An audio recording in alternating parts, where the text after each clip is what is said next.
Hello lovely, are you ready to put some kits together?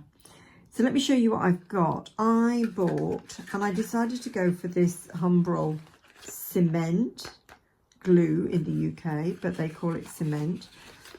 And I didn't know what I wanted, so decided to get the 3 options, watching a chap do his Airfix kit.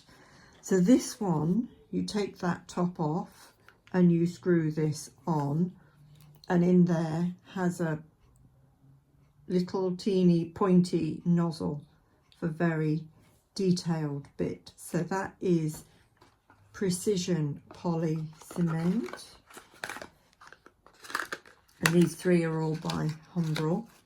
Then this is the one liquid poly. I mean, these are going to last me for ages.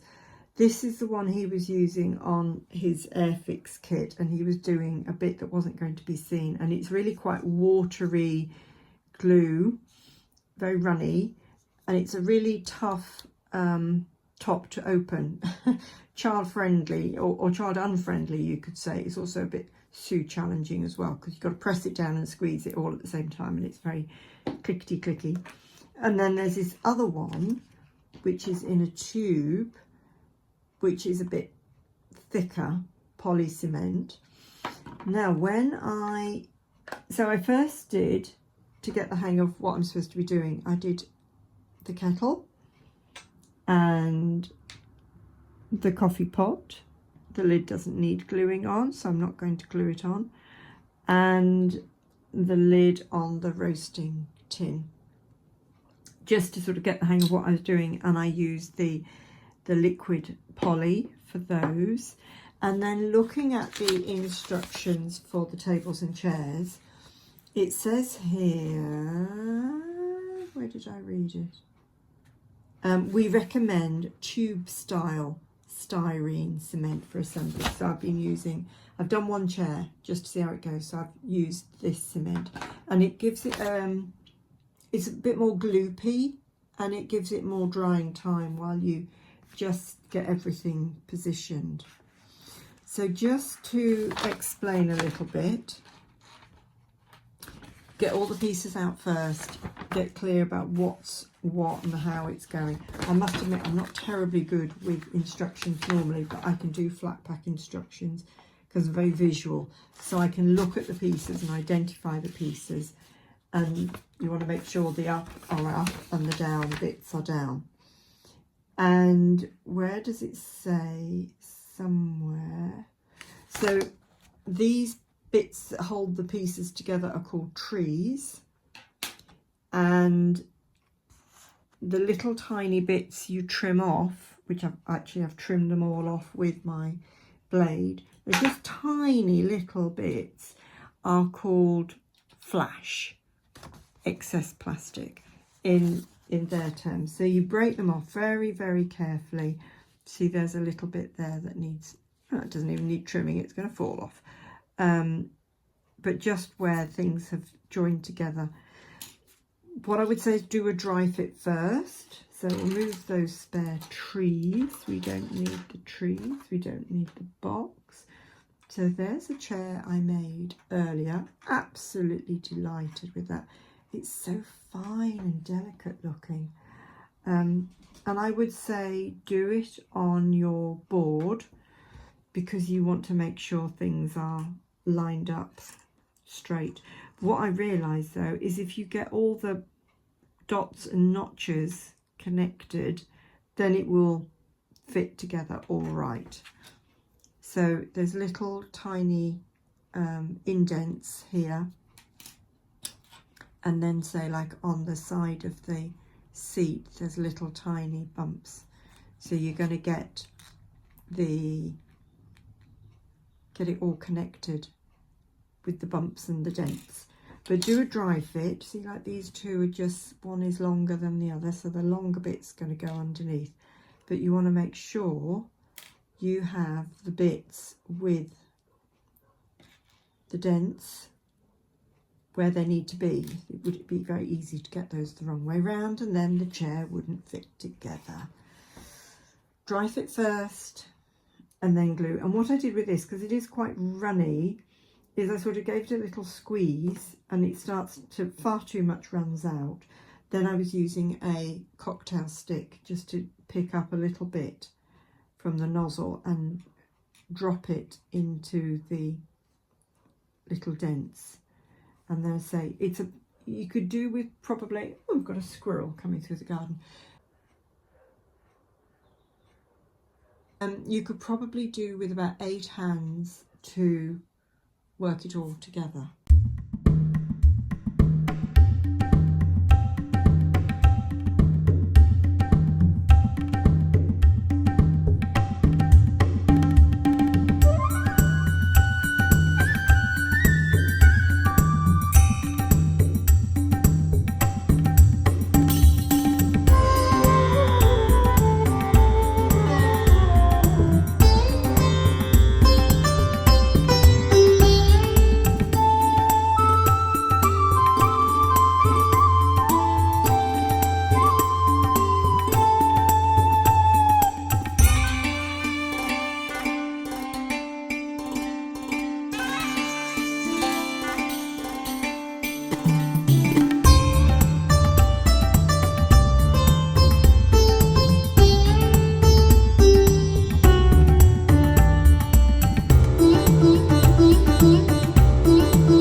Something else it mentions, it talks about stain, and I thought surely you don't mean wood stain because this is sort of very plasticky.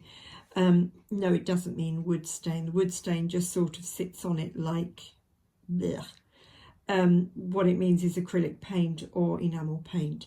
So I'm going to paint these. It does say if you're working with really small pieces you might want to paint them while they're still attached to the trees, which seems like a really good idea, easier to paint. So I'm going to do that with some of the kitchen bits and pieces. So I think they're all loose actually now, but I'm going to be using acrylic paint. I'm not going to show you painting them.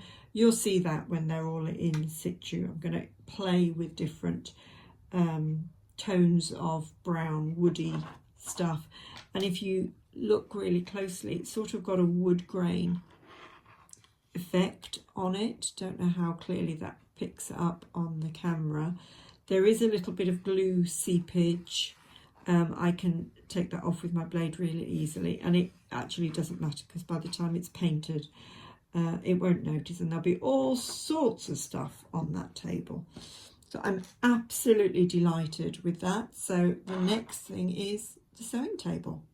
I want to point out something to you with this set. Let me just show you the picture again. So the picture on the front of the pack shows it with the the table down, and you can assemble it with the leaves up or the leaves down. I wanted mine to have leaves up, and you'll see why once it's in situ, because it's quite a large space. So half of the table is going to be like a working table. The other end is where they'll sit down and have a cup of tea and eat their meals. So there's different instructions for leaves up or leaves down. You fit the framework ever so slightly differently, and you don't glue the leaves together. Now you could, I'm sure, quite easily have it as one leaf up and one leaf down if you wanted to, but you need to decide beforehand. So just double read your instructions, make your decisions, and then take it from there.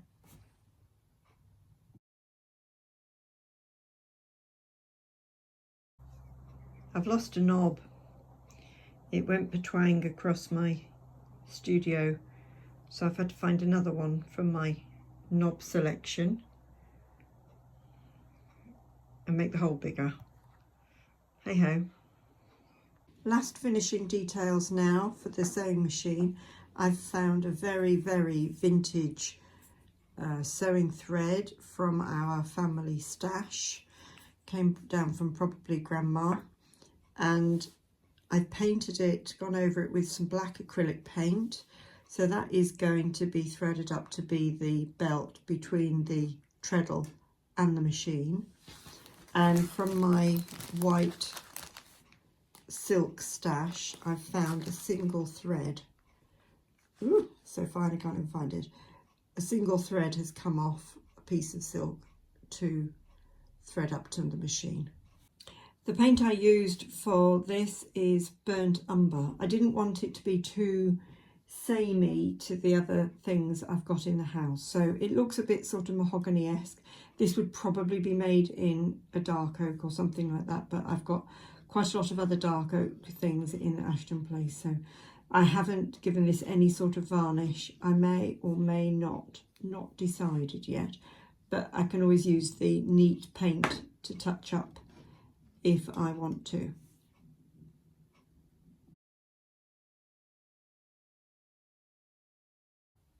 And here we are with the table and chairs. So I wanted to make this with the leaves up, although I think, and I said it in an earlier video, you could probably have one leaf up and one leaf down or whatever. So that, let me just tell you, the paint I used on this, I did a bit of a blend because I didn't want it to be perfect, and I used just an ordinary cheap acrylic, that's in brown, really high-tech name, brown and yellow ochre mixed in together, a slightly different tone. And I did paint the other underside just very roughly, just to sort of tone it down a bit more, because I realised I hadn't painted the centre section underneath to begin with, and it definitely looked lighter because the light going through there. Lovely grain detail on that. I haven't actually varnished this in any way, and I don't know that I'm going to, but I can always change my mind. The chairs, love the detail on these little chairs. These have been finished with a bit of Liquitex, as I said I was going to, which is what I'm using as a varnish for everything that I've got at the moment, because I've got it, so I'm using it up. And these I did in just brown, so these are slightly darker tone. I realised it was probably better trying to use one colour for touching up and stuff than a blend, because I had to keep remixing for the table, and of course every time it comes out slightly different. And then I wanted to have the rush seats. I didn't want them too perfect looking, so I just dabbed on some watery brown mix, let that dry into the grooves a bit, and then I went over with buff titanium, just a sort of a creamy colour, and I did paint the undersides as well. Let's move those out of the way, and I will show you the sewing machine. Oh my word, am I pleased with this. So I've got the mannequin, and I just painted the casters with yellow ochre, which is sort of brassy colour, but I didn't want them to be blingy, and I just did a bit of brown on the top there. So that is going to have an outfit on it. Look at the size of that waist, teeny tiny. So that's as is. The sewing machine, I have loved doing this project, absolutely adored it. The detail, this is the knob that I had to replace because the other one is somewhere around about on my cabin floor, don't know where. I did the casters the same as the mannequin. I did the C. Now if this was a Singer sewing machine like I'd used, this would have a great big S on it. I tried using acrylic paint, that didn't cover terribly well, so I used my gold paint marker, which comes out as really quite blingy gold. The knobs, I think I went over those with some antique-y. I think I've got some enamel paint that should be brass or gold, but it's deteriorated a bit in the summer heat, so it comes out sort of a bit antique-y. I didn't want it too blingy and shiny. I've coiled up the tape measure.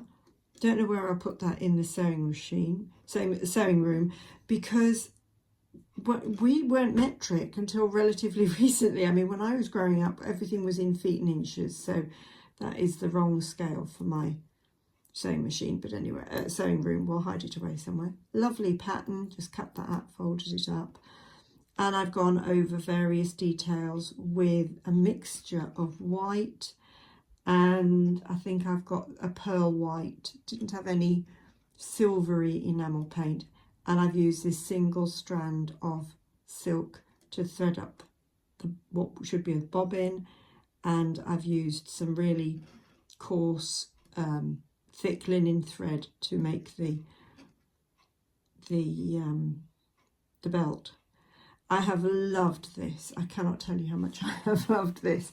I used to use these sewing machines, treadle sewing machines, as a schoolgirl. We had an electric sewing machine at home, and I remember so well how you use them. You lift up this front bit here and the sewing machine would drop down underneath, and that's why you have this guard here so it doesn't catch you don't catch your clothing in the underside of anything. And then this lid would flip over, so then you've got not exactly a flat surface because it is raised up here, but there would always be a plant on there if it was in somebody's home. But wonderful, wonderful project to do. I do recommend this. And let me just show you something. So this is the sewing machine that I bought because I couldn't get this kit, and I bought this one, and it's okay, so this does move, but it's just like, well, is there any competition? Okay, the fabric, the thread is a bit clunky. That is just a tiny strand of embroidery thread. I'm sorry, there isn't any competition. But this is going to get tucked away somewhere in the clutter in Maggie May's, and you won't really notice the detail. This one, I wanted it to be stand out, gorgeous. So pleased.